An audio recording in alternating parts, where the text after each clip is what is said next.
Now let's see how we can find an unknown value using a harmonic sequence. So if the numbers 1 by k, 1 by 2k plus 1 and 1 by 4k minus 1, if these numbers are in an harmonic sequence, find k. Now this you might be thinking, well, how do we really approach this question?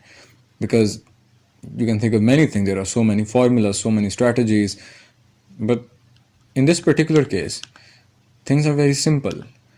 Because as you know, in the very first step in solving a question with a harmonic progression is to convert it into an arithmetic progression, and that we can do by taking the reciprocals of every term.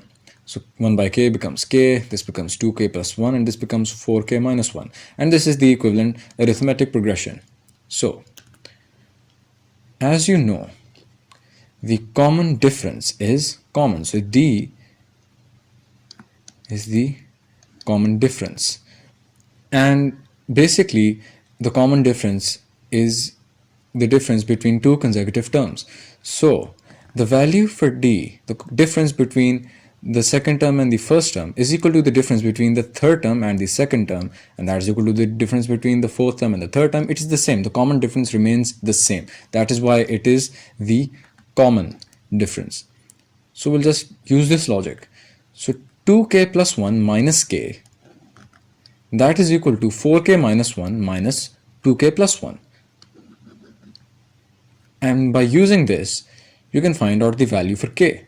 It's as simple as that. Once you solve this, you see that the value of k is 3, and that is all you need to do in this question. That's it.